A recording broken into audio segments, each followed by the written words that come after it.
Bon, deuxième journée au marais, donc la suite des tomates. Alors aujourd'hui, je pense en mettre beaucoup plus, enfin au moins l'équivalent. Et ce coup-ci, j'oublie pas les gants. Avec les piquets en bois, à mon avis, elles vont morfler sinon. Et puis surtout la masse, parce que hier, je l'avais oublié. Et ouais, hier, j'étais complètement à la masse.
Bon, me revoici au marais, donc il est 8 h du matin. Nickel, ce coup-ci je m'y suis pris un petit peu à l'avance. Hier soir j'ai pas trop veillé, donc les trois quarts du temps c'est ça, je veille et le lendemain, voilà. Et les pieds de tomates ont l'air de bien se porter, malgré que je ne les ai pas arrosés hier. Voilà, donc eh bien c'est cool, c'est bien cool. Donc voici le marais. Alors les gens qui sont sous le sol pleureur là-bas, ils sont vachement bien. Ils ont leur cabane directement sous le sol et en été c'est cool pour pouvoir faire des barbecues. Tiens, il y a Jojo qui vient d'arriver. Salut Jojo! Salut! Bonjour monsieur! On déconne avec Jojo, c'est top. Et voilà, donc devant la parcelle, là, ça a bien repoussé. Il va falloir que je passe le vélo sarcleur. C'est une sarcleuse avec une roue et une lame, voilà. Va falloir que je bine aussi un peu là où j'ai commencé à planter. Et donc du coup, ce sont des parcelles de 400 mètres carrés qui nous sont allouées. Ça coûte 12 € à l'année, donc 12 € à l'année. Je sais pas si vous vous rendez compte, hein, c'est que dalle pour pouvoir faire du potager. Alors moi j'ai 15 bornes pour pouvoir venir, mais je m'en fous, c'est rentabilisé. Bon, sinon voici les semis que j'ai ramenés pour aujourd'hui. Alors les semis de tomates, alors, cette année, 2 semaines, 3 semaines de retard, hein. Facile, je m'y suis pris un petit peu vraiment à l'arrache et du coup ils sont pas très grands, voilà, donc je dirais ils font entre 10 et 20 cm pour les plus grands. Celui-là il fait peut-être 20 cm, voilà. Sinon j'ai ramené des artichauts, des piments, de l'aubergine. Alors ça ce sont des semis que j'ai fait, voilà. J'ai ramené les betteraves qui ont souffert hier bien comme il faut. Je vais pas tout mettre. Je vais pas tout mettre, je parle en tomate. En tomate je vais pas tout mettre car je vais prendre que les plants les plus grands. Et puis avec les 64 plots, 64 pieds hier, je vais essayer d'en rajouter une trentaine, un peu plus, une quarantaine. Et puis ça sera déjà pas mal parce qu'après il va falloir mettre aussi des tomates à la maison. Allez, c'est parti. Super gros là, ça fait 5 ans que je les ai et au potager c'est nickel. Allez hop, mon nécessaire pour aller planter les tomates, donc des gants pour protéger les mains tout à l'heure avec les piquets en bois.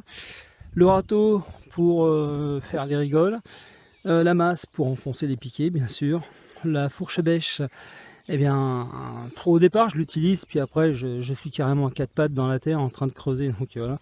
Et puis les bottes pour aller chercher de l'eau à la rivière. On va aller faire un petit tour, tiens, je vais vous présenter la rivière. Alors en fait si j'ai mis les courges ici cette année, c'est pour une bonne raison, c'est pour la rivière qui se trouve juste ici, là. Voilà. C'est bien sympa, donc en eau on a ce qu'il faut, c'est nickel. Et on voit que je suis passé hier et avec les bottes c'est plutôt pas mal car avec la boue qu'il y a c'est bon. Avant j'y allais avec ces grolles là mais laisse tomber quoi. Et puis donc du coup maintenant je vais directement dans l'eau et puis hop, demi-tour et go le terrain. Bon ça dérape, hein, ça a tendance à se barrer sur la gauche là, va falloir que je redresse. Voilà, donc je vais pas les déterrer, ça ira bien, hein. Voilà, sinon petite pause banane. Bon, sinon c'est pas le tout de dire je fais de la tomate, mais il faudrait peut-être dire un peu lesquelles, hein. Alors tomate ananas, j'espère que j'en ai ici, je sais pas parce que il y a eu une mésaventure avec. Tomate Oxford Stripped. Voilà, je sais pas. Oxford Stripped. Tomate beefsteak. Tomate andine cornue. Ça j'adore. Jérusalem. Première année que j'en fais. Et Brandywine noir. Voilà. Et je pense que j'avais d'autres variétés aussi. Mais j'ai perdu les étiquettes. Allez hop. Alors ça vous voyez c'est super. En fait c'est un siège et un pose de genou. Alors vous le mettez comme ça. C'est un siège, ouais, génial. Et vous le mettez comme ça. Et c'est un peu le genou. Et c'est cool. Car quand vous n'avez pas envie de vous dégueulasser, mais que vous avez envie d'être relax, ben voilà. Vous vous agenouillez tranquille. Voilà. Et vous grattez votre terre si vous en avez besoin. Et roule bouboule. C'était un cadeau de ma femme et c'était un super cadeau. Voilà les 10 heures. Donc j'ai fini un rang. Donc ça m'a pris du temps. À mon avis, je dois travailler moins vite que les autres, ça c'est bien possible. Après, je vais faire un petit nettoyage. Alors justement, parlant de ça, voilà, c'est ça le vélo sarcleur. Donc en fait, vous avez une roue à l'avant pour que ce soit pratique, des poignées pour pousser, ça c'est bien aussi. Et puis là, vous avez une lame, voilà. Donc en fait, vous passez le vélo, ça coupe l'herbe sous le pied, et puis en même temps, je pense que ça tire un peu les racines. Voilà, donc ce qu'on va faire, c'est qu'on va faire une petite démonstration. Je vous préviens, ça va secouer. Et c'est parti, mon kiki! Merde. Allez, on court! Ouais!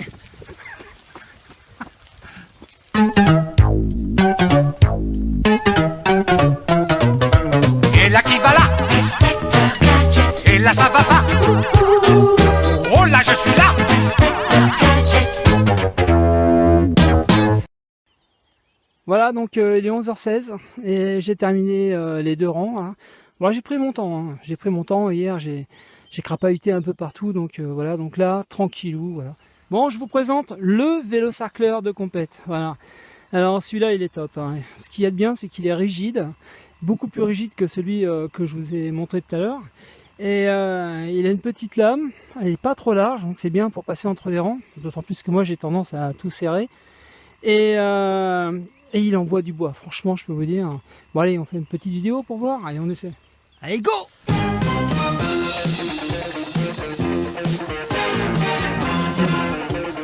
Voilà, c'est parvenu.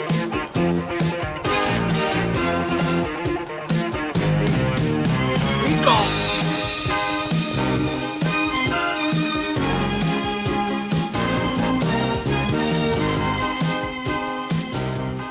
Il y a une différence.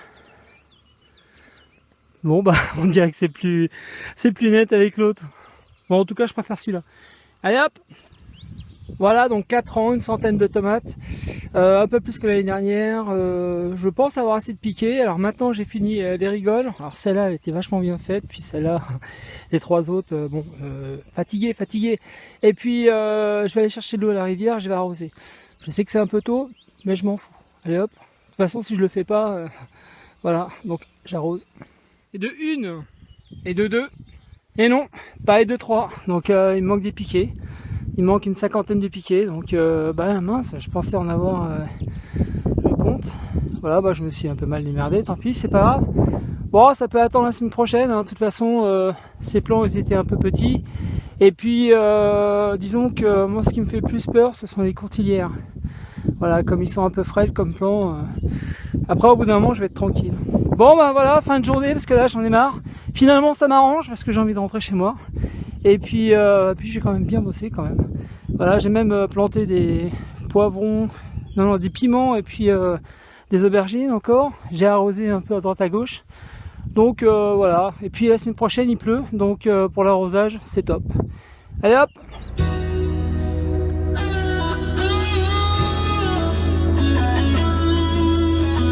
On s'arrache.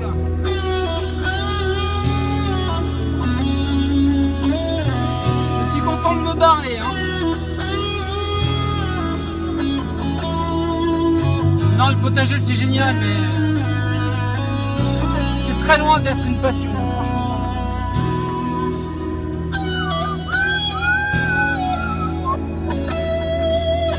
La guitare c'est une passion, ouais.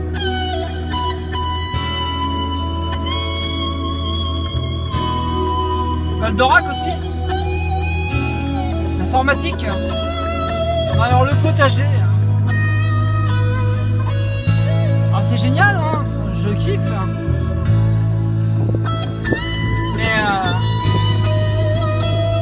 ce n'est pas une passion.